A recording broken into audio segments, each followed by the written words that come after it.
vitaminas esenciales que previene la pérdida gradual de la visión. Protege tus ojos con Maxivis. Con calidad Farmabrand. Cada amanecer es una oportunidad para asumir responsabilidades y aportar con el país y la democracia. Por mi familia, por Ecuador. Mi participación como miembro de una junta receptora del voto hace la diferencia. Porque somos los ciudadanos quienes contamos los votos. Y contribuimos cívicamente con la transparencia de los procesos electorales. Este domingo 9 de febrero vamos todos por Ecuador. Más información en www.cne.gov.es y en CNE App. Consejo Nacional Electoral. Elecciones Generales 2025. Fin de espacio promocional y publicitario. La revista de opinión Democracia, buscando la verdad en todas partes.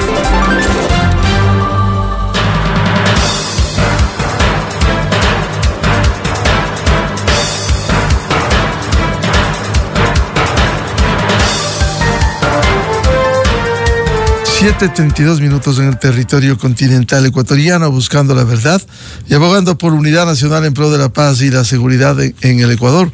Queremos dar la bienvenida en la revista de Opinión Democracia a los siguientes invitados: el doctor Arturo Moscoso, director de la Escuela de Ciencias Políticas y Relaciones Internacionales de la Universidad Internacional del Ecuador; el doctor Mauricio Alarcón, director ejecutivo de la Fundación Ciudadanía y Desarrollo. Les invitamos a un diálogo para hablar sobre el desarrollo del proceso electoral en el Ecuador, cuando hay temas pendientes como la calificación de la candidatura de Jan Topic en el Tribunal Contencioso Electoral, como también el retiro de un candidato en la elección presidencial, Pedro Granja, con el argumento de que no hay garantías, y luego del atentado a uno de los candidatos del Partido Socialista, al que representa Pedro Granja.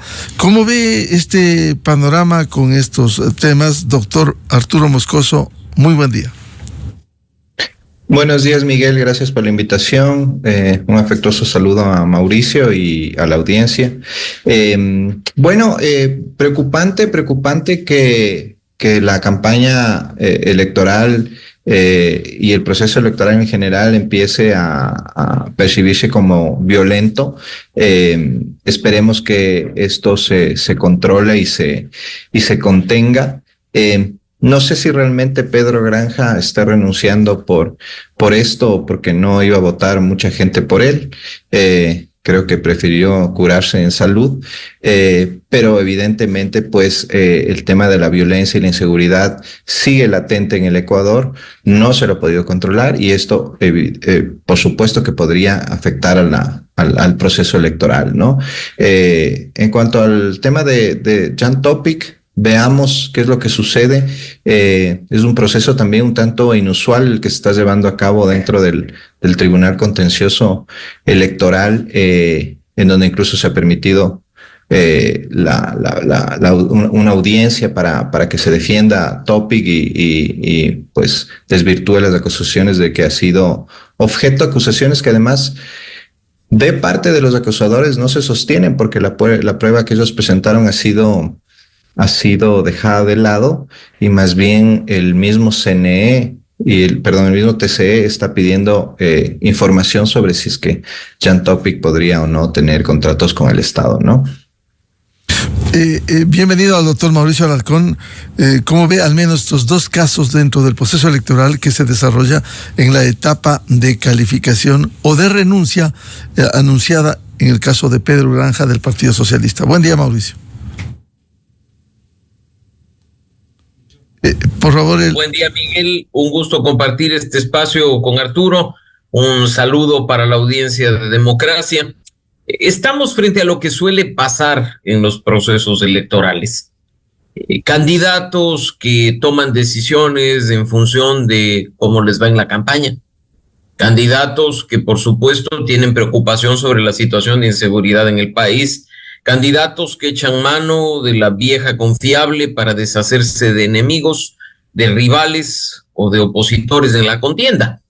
No es nuevo ni el tema de las renuncias, que no son tales en un proceso electoral, o el de los recursos interminables presentados ante la justicia electoral por si nos resulta favorables, para ver qué es lo que pasa.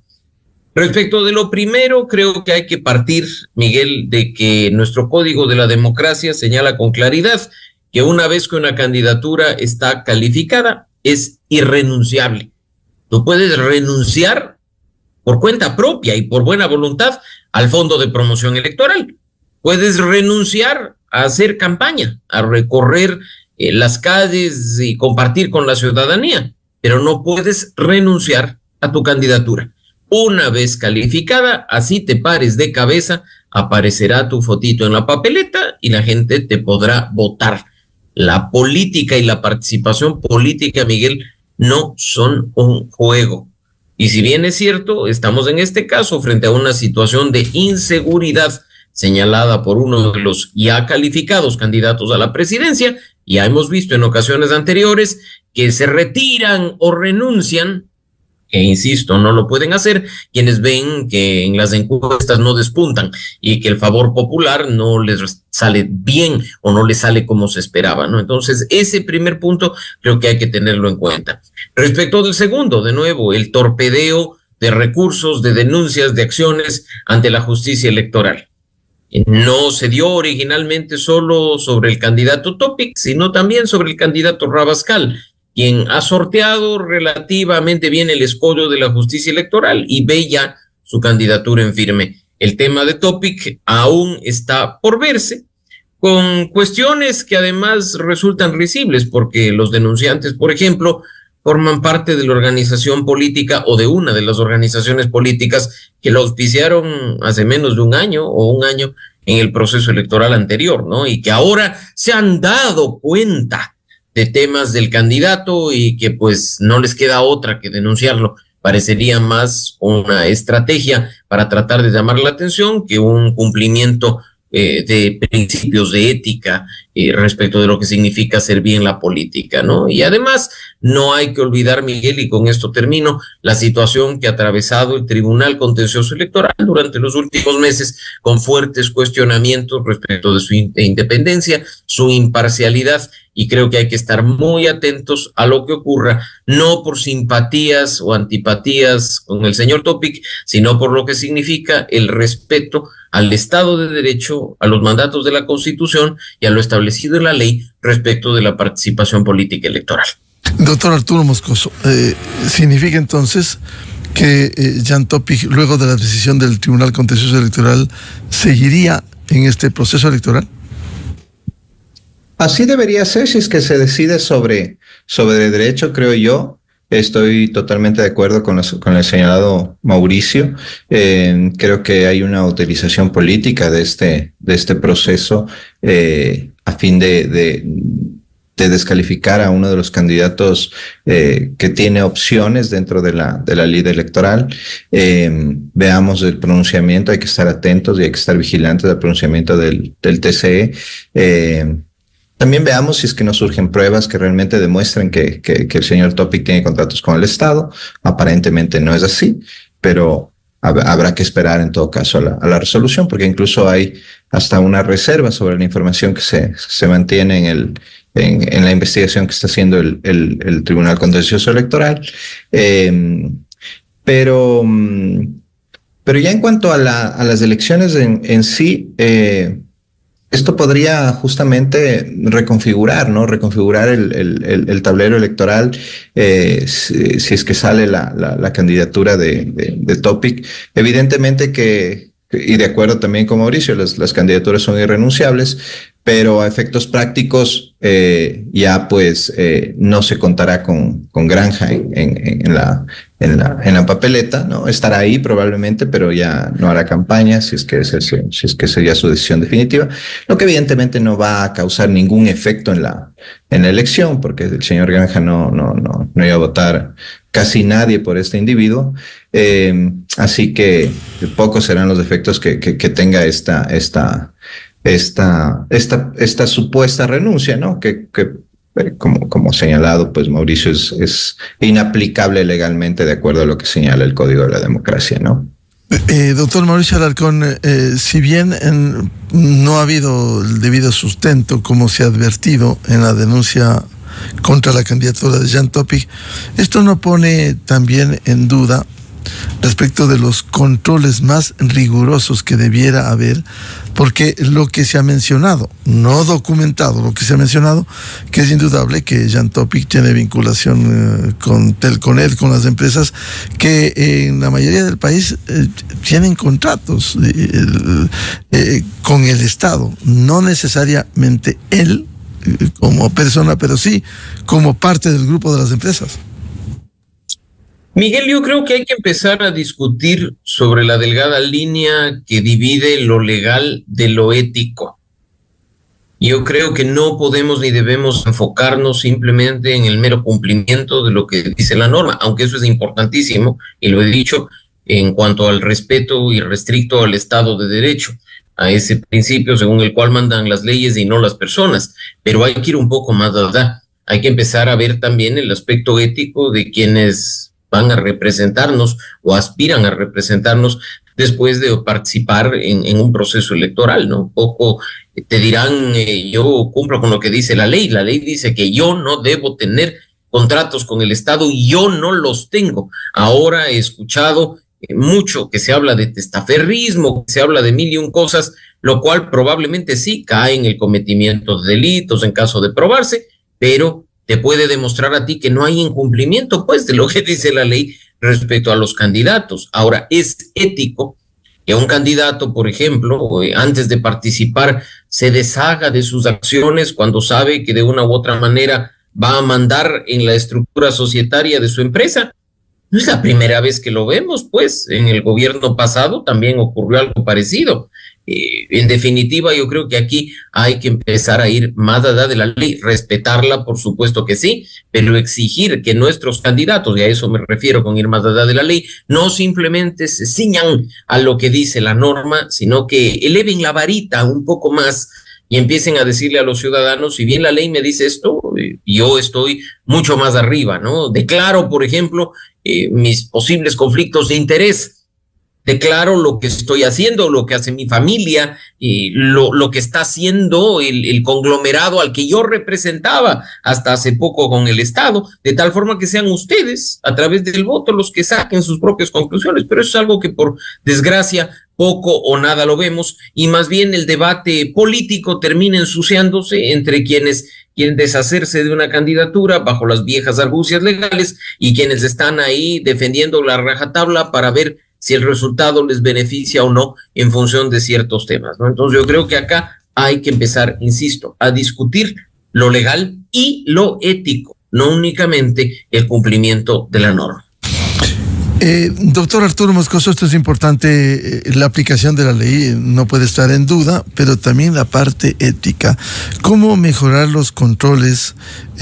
Por ejemplo, no ahora ni en la campaña anterior, se viene denunciando ya durante los últimos procesos electorales los dineros calientes del narcotráfico en la campaña.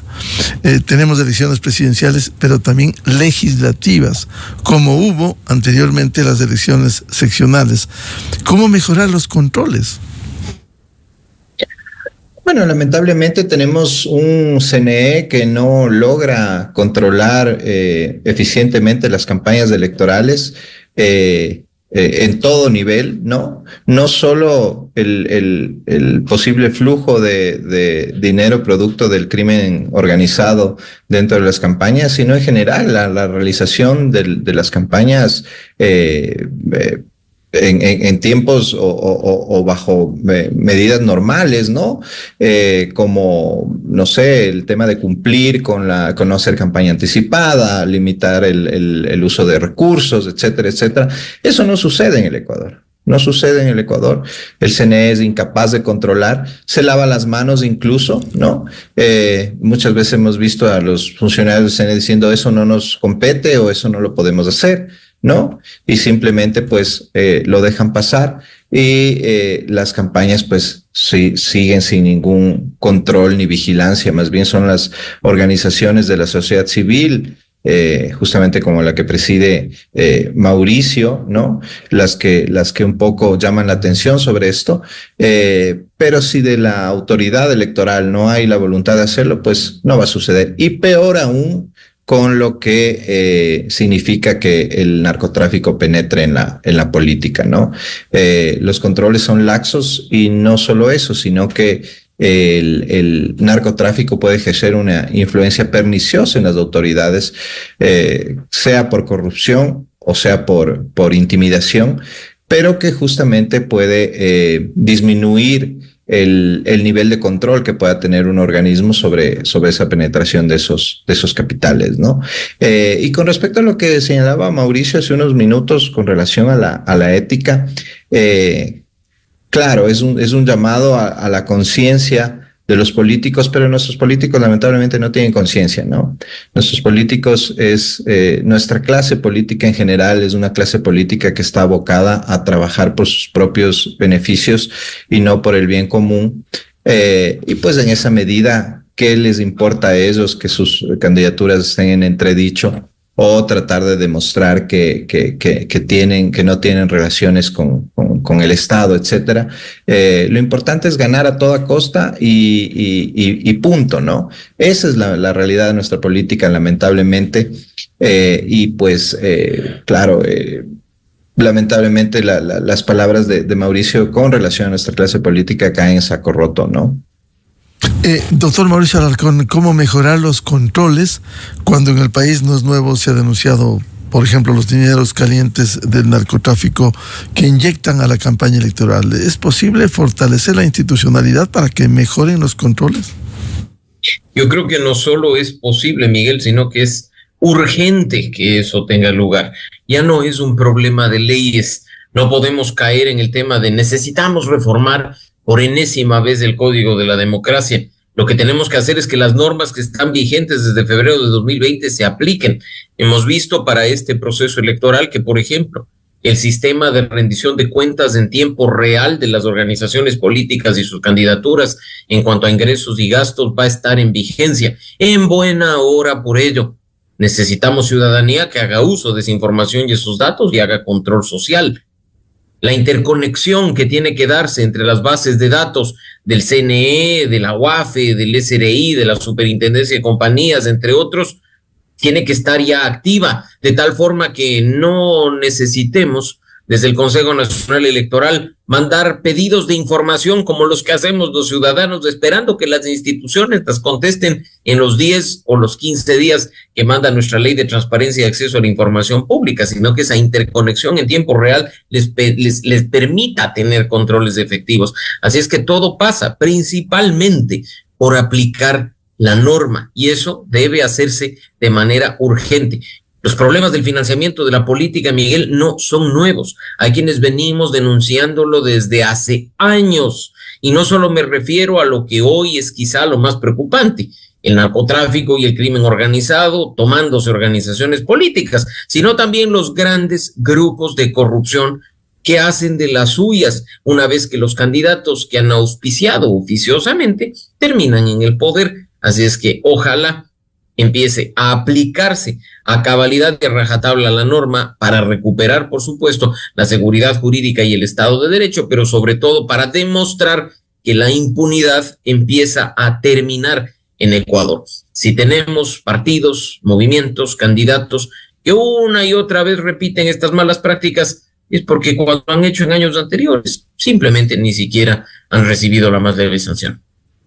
Doctor Arturo Moscoso, quizás un tema de fondo que ha resultado muy difícil el lograr una reforma político-electoral.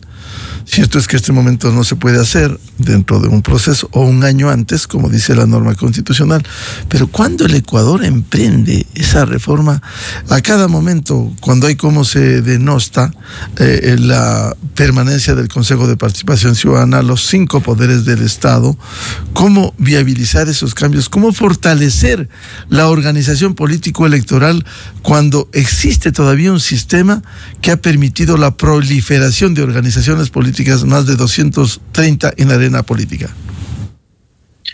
Es que, Miguel, es evidente que lo que se necesita es una reforma política profunda de nuestra ley electoral, que justamente controle la proliferación de organizaciones políticas, que las organizaciones políticas compitan en ciertos niveles, pero que no puede haber organizaciones políticas subnacionales que sean capaces de presentar candidatos a la asamblea, ¿no? Que va a tener justamente una injerencia nacional, ¿no? Esto distorsiona el sistema de partidos, por eso tenemos casi 300 partidos políticos en competencia. La facilidad de formar movimientos políticos seccionales o subnacionales, la idea de que los candidatos no necesariamente tengan que ser parte del partido o movimiento político, ¿no? Lo que personaliza la política. Aquí tenemos las elecciones ahora, ¿no? Candidatos que las elecciones anteriores estaban por un partido, ahora están por otro, ¿no? Así de fácil es en Ecuador ser candidato, ¿no? La injerencia a partir de la ley o la obligatoriedad a partir de la ley de que existan carreras políticas, ¿no? La necesidad de que los candidatos estén afiliados a ese partido político y estén afiliados por algún tiempo, ¿no? No tenemos partidos políticos ideológicos, no tenemos partidos políticos programáticos. ¿Cuál es la ideología que tiene el presidente Noboa, por ejemplo? ¿O cuál es la ideología que tiene Jan Topic? ¿O cuál es la ideología de Andrea González? No sabemos. Nadie sabe, ¿no? ¿Y cuál es la ideología de los partidos que los representan? Peor, ¿no? Entonces los partidos son meras maquinarias electorales que se activan durante las elecciones, ¿no? Y que no hacen el ejercicio de generar cuadros, de generar militancia, de defender ideas, de defender proyectos, de defender programas, ¿no? Y que podría intentar solucionar a través de una reforma política, pero para una reforma política se necesita lamentablemente la voluntad de esta gente, ¿no? De esta misma gente que es la beneficiaria del sistema de partidos, del sistema electoral como está configurado en este momento, ¿no? Entonces, el mismo presidente Noboa tuvo la oportunidad de incidir en una reforma política interesante cuando presentó la consulta popular que la ganó, y no lo hizo, ¿no? Pese a que hubo algunos llamados por parte de la sociedad civil de que también presente reformas políticas en ese sentido. Guillermo Lasso lo intentó en la consulta que lamentablemente perdió porque era una buena consulta en términos generales y en donde justamente se abordaba el tema de los partidos políticos. No todo, no lo ideal, pero sí al menos ciertos elementos que hubieran coadyuvado a tener una mejor calidad de la política, pero por su popularidad, por el mal momento en el que presentó la consulta, pues la terminó perdiendo y estas son las consecuencias. Y ahora, ¿quién podrá defendernos, no? Y lamentablemente no tenemos ahí nadie que al menos dentro de la clase política al que le interese una reforma en ese sentido. Y nuevamente yo creo que esta tiene que partir desde la sociedad civil a través de una consulta propuesta por la sociedad civil y pues lo malo es que para eso se necesitan muchos recursos, ¿no? Y se necesita mucha ayuda y mucho trabajo para eso, pues, pero eventualmente habrá que hacerlo, ¿no? Doctor Mauricio Alarcón, este tema de fondo, ¿cómo emprender una reforma político-electoral? Este esquema constitucional que se vive, esta distorsión de las 5 funciones, la actuación de un organismo absolutamente cuestionado como el Consejo de Participación Ciudadana, y en el caso de la reforma política-electoral de la que tanto se ha venido hablando y no hay manera de poner en escena el debate, ¿cuál es el primer escenario? Que hagan estas reformas en la Asamblea Nacional, que no lo van a hacer. ¿Cómo emprender estas reformas? Es que, Miguel, ese es el gran punto de partida.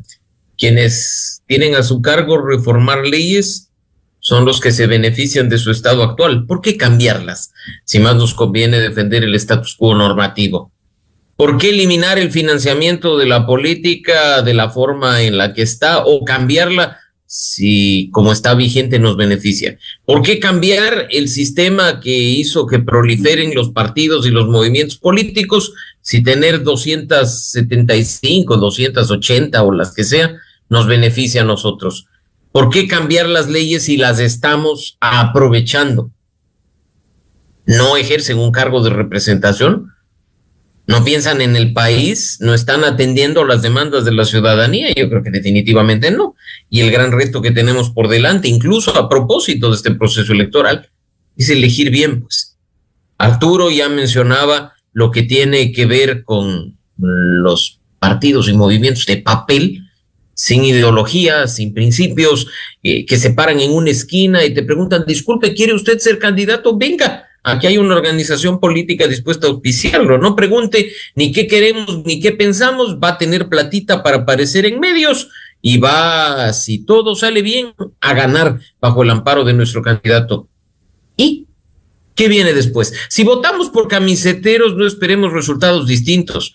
Miguel, tenemos en este momento candidatos a la Asamblea Nacional que en 2 años han militado en 4 organizaciones políticas distintas, ideológicamente opuestas, y que aparecen en espacios de medios de comunicación diciéndonos que pues son eclécticos, humanistas, de centro, y que las ideologías no importan. No, las ideologías sí importan. Necesitamos una política basada en principios. Necesitamos que si hoy elegimos a una persona por una organización política, el día de mañana no se declare independiente y se ponga a cotizar al interior de la Asamblea Nacional su voto para el oficialismo o para la oposición. Hay una reforma en marcha, por ejemplo, en la Asamblea Nacional para sancionar el transfugismo en buena hora, porque bajo el sistema de elección vigente, las curules les pertenecen a los partidos, no a las personas. Pero retomando el tema de las reformas, yo creo que, como tú ya lo mencionaste, buena parte de los problemas que hoy tenemos se originan en la Constitución de Montecristi. El perverso sistema de funcionamiento de la política está ahí, y a ese error matriz es al que tenemos que atacar. Hay que empezar a discutir con responsabilidad y sin miedo un proceso profundo de cambio constitucional. Pase por una asamblea constitucional, no necesariamente constituyente, con reglas de juego claras, con intervención de la ciudadanía y no solo dependiente de los partidos y movimientos políticos. Tienes candidatos que ya hablan del tema, pero esperemos que esto no se banalice al punto de que se diluya independientemente quién gane, y sigamos con esta constitución cuyos errores nos están pasando ya facturas demasiado altas. Doctor Arturo Moscoso, ¿cómo romper lo que se ha constituido, decía Mauricio Alarcón, estas empresas electoreras que lo que hacen es capital, hacer casi negocio con las listas de los que ocupan el primer puesto, segundo puesto, etcétera, lo cual ha roto absolutamente todo, lo legal y lo ético? Es que justamente, Miguel, lo que hemos señalado tanto Mauricio como yo en relación a una reforma que debe hacerse a los partidos políticos, y creo que es una reforma que tiene que partir de la sociedad civil, porque como he señalado, a los partidos políticos no les conviene esto, a la clase política en general no les conviene, ¿no? Porque es muy fácil ser candidato, es muy fácil presentarse elecciones, es muy fácil hacer campaña política con financiamiento del Estado, y es muy fácil llegar a un cargo público, ¿no? Sin hacer demasiado esfuerzo en el Ecuador, ¿no? Y pues claro, eso para esta gente es conveniente, es la gente que está en la asamblea, ¿no? Muchos de esos asambleístas que están ahí en sus curules obedecen a esa lógica, y por ende pues no van a querer cambiar algo que les favorece. Entonces hay que buscar la forma en que a través de nosotros, de la sociedad civil, desde la academia o desde incluso del periodismo, ¿no? Se impulsen estas reformas a fin de que lleguen a buen puerto, porque como está diseñado en este momento nuestro sistema electoral y nuestro sistema de partidos, no va a cambiar nada, ¿no? En las próximas elecciones tendremos los mismos problemas, tenemos los mismos problemas de representación en la asamblea, tendremos los mismos problemas en las elecciones seccionales, y pues los únicos que saldrán beneficiados son esta clase política que solo piensa en su propio interés, y los ciudadanos pues somos los que sufriremos las consecuencias, ¿no? Doctor Moscoso, ¿y cómo emprender una reforma constitucional que ha sido cuestionada desde su vigencia en el 2008? Bueno, la reforma constitucional es absolutamente necesaria. Tenemos tenemos ahí dos funciones que no tienen razón alguna de existir desde la lógica y la doctrina jurídica y también desde la ciencia política. No hay el menor sustento para que existan dos funciones más y justamente con todos los problemas que han generado. Ahí tenemos ese Consejo de Participación Ciudadana y Control Social, cabeza de la función de transparencia, que es un desastre completo, ¿no? Y que pues debería desaparecer. Pero nuevamente, para hacer una reforma en ese sentido se necesita voluntad política y lamentablemente esa voluntad política no existe. Nuevamente, recordando la consulta que propuso Guillermo Lasso, ahí se propuso reformas interesantes del Consejo de Participación Ciudadana. Lamentablemente perdió y no sé cuándo volvamos a tener una oportunidad así. Nuevamente, la sociedad civil tiene que ser la impulsora de esto, pero claro, ¿no? El tema de los recursos y la dificultad para lograr algo así es fuerte, el tema de la presión que se tiene para obtener esos recursos, ese financiamiento y las herramientas como para llevar a buen puerto una reforma en ese sentido, y es además luchar contra toda esta gente a la que le conviene el status quo, ¿no? A la que le conviene las cosas como están y que pues no le interesa que la situación cambie, ¿no? Doctor Mauricio, ¿con qué queda frente a ese panorama la iniciativa popular para emprender reformas cuando no hay voluntad política de los actores que lucran, que viven de esto? Mira, Miguel, yo creo que definitivamente sí, pero no es un camino fácil, porque la perversa Constitución de Montecristi estableció requisitos durísimos. No te olvides que incluso convocar a una asamblea constituyente podría estar en manos de la ciudadanía.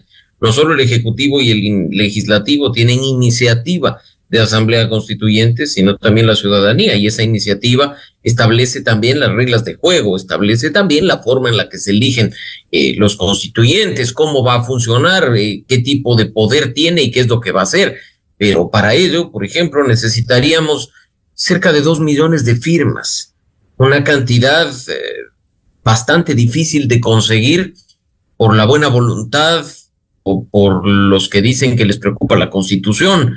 Se necesitan recursos económicos, humanos, técnicos para poder llevar a buen puerto una iniciativa como esta. Es cierto, de nuevo, que existe la figura y estaría en nuestras manos idealmente una salida, pero lograrla no es fácil. Depender de los actores políticos es lamentablemente un resultado incierto, porque si ellos, como ya lo hemos dicho Arturo y yo en los espacios anteriores, se benefician de lo que está vigente, se benefician del status quo, no les conviene cambiar ni van a hacerlo. Incluso su discurso, su lenguaje polarizador, echar mano de este tema de correísmo, anticorreísmo, se nutre de la vigencia de esta Constitución que en teoría iba a durar 300 años, pero que fue construida como un traje a la medida del emperador de turno, ¿no? Pero que, aunque no tan a la medida, le ha sentado bien a Lenín Moreno, a Guillermo Lasso y hoy a Daniel Noboa, ¿no? Por ahí le surcimos un par de costuras con las iniciativas de cambio que se han presentado, pero más nada, la institucionalidad puede esperar. A todos les ha interesado poder controlar a las instituciones a través de los concursos públicos de merecimiento y oposición. A todos les ha interesado meter mano a la designación de la Corte Constitucional con esas comisiones seleccionadoras y con la presentación de temas. ¿Para qué cambiarlo? Si a todos en alguna medida esta Constitución, con muchos errores de fondo, les ha terminado dando réditos, ¿no? Así es que ahí, de nuevo, aunque es difícil, muy difícil, prácticamente imposible levantar una cantidad de firmas como la que dice la propia Constitución, creo que podríamos hacer el esfuerzo e intentarlo para no dejar todo en manos de los políticos que se benefician de lo que está vigente.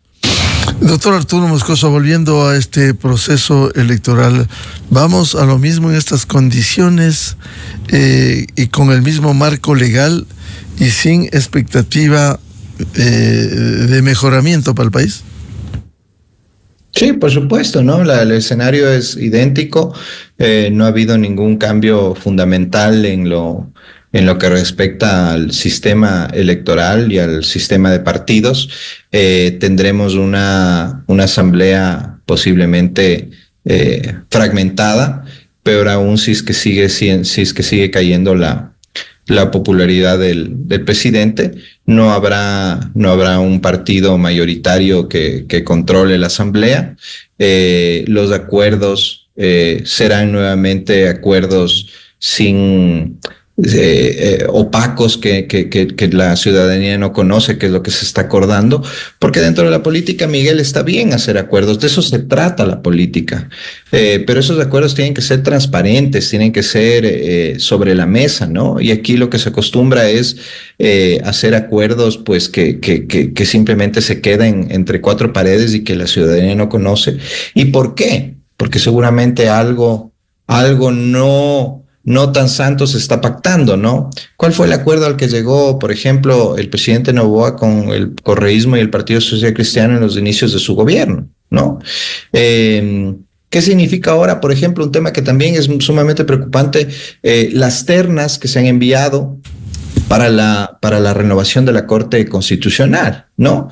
Dentro de los cuales se está enviando candidaturas con fuertes vínculos con el correísmo, ¿no? Por parte de las otras funciones del Estado, ¿no? ¿Qué hay detrás de eso?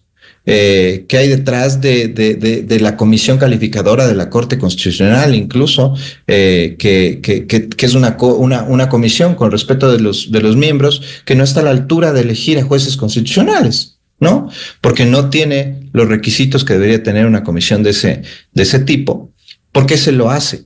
¿Por qué se pretende incluso desde esta comisión retrasar la elección a abril, ¿no? A después de las elecciones generales que van a haber en febrero, ¿no? Entonces hay una serie de cosas que llaman la atención en relación a qué es lo que se pactó y qué es lo que se sigue pactando en la política, y que los ciudadanos no tenemos el menor conocimiento. Entonces, nuevamente, volviendo al meollo de lo que me preguntabas, claro, vamos a tener una asamblea fraccionada en donde no habrá control en donde es difícil que los ciudadanos ejerzan control sobre una asamblea así, porque no sabemos ni quiénes son los que están ahí en los curules, y que nuevamente llegarán a pactos que implicarán en muchos casos incluso impunidad, ¿no? Con una de las fuerzas políticas que sigue siendo de las más fuertes en el Ecuador, que es la Revolución Ciudadana, y que sabemos cuál es su agenda, ¿no? Entonces, ¿qué es lo que va a pasar en un siguiente gobierno? Difícil predecir, pero yo no auguro nada bueno con una asamblea como la que se puede perfilar en las siguientes elecciones, ¿no? Doctor Mauricio Alarcón, vamos en este proceso, retomando lo que vive el país, a un proceso electoral en las mismas condiciones, con incertidumbre. Un proceso electoral similar a los que hemos visto. Un proceso electoral en el que la inseguridad y la violencia van a estar a la orden del día, en el que el debate entre candidatos, más allá del debate oficial, no va a ser de propuestas, de ideas, de planteamientos de plan de gobierno, sino de ataques personales. Bajar la política a un albañal es lo que nos queda, en definitiva, a los pobres ecuatorianos, que tendremos una vez más, no sé, que elegir por el mal menor, votar por el hígado, votar por el corazón, sin utilizar tanto la cabeza, pero manteniendo viva la esperanza de que quien venga para un periodo de 4 años pueda hacer las cosas en beneficio de todos. No podemos ni debemos, Miguel, seguir en una situación como esta. No podemos ni debemos elegir en función de coyunturas. Tenemos que recuperar a los partidos y a los movimientos políticos, a las candidaturas sobre la base de ideologías, de propuestas programáticas. Hay que revalorizar la política sin esperar que sean los políticos en los partidos y movimientos los que hagan el trabajo, y más bien activándonos como ciudadanos para buscar y alcanzar esa transformación que es necesaria para, a mediano y largo plazo, recuperar la democracia, el Estado de Derecho y la gobernabilidad. Bien, muchas gracias al doctor Arturo Moscoso, director de la Escuela de Ciencias Políticas y Relaciones Internacionales de la Universidad Internacional del Ecuador, y el doctor Mauricio Alarcón, director ejecutivo de la Fundación Ciudadanía y Desarrollo, para hablar sobre este proceso electoral y las candidaturas que se han exhibido en estas condiciones. Muy amables, Arturo y Mauricio. Gracias, Miguel. Un buen día para ti. Un abrazo, Arturo, y saludos a la audiencia. De igual forma, un abrazo. Chao, chao. Muchas gracias. 8:11 minutos en el territorio continental ecuatoriano. Vamos a una pausa y buscando la verdad, y ya volvemos. Vamos a analizar la situación en España y lo ocurrido en Valencia con las inundaciones que ha cobrado decenas de muertos, entre ellos ecuatorianos. Cómo ha estado la ayuda a la comunidad allá en Valencia. Previsto un diálogo con la embajadora del Ecuador en España, doctora Vilma Andrade.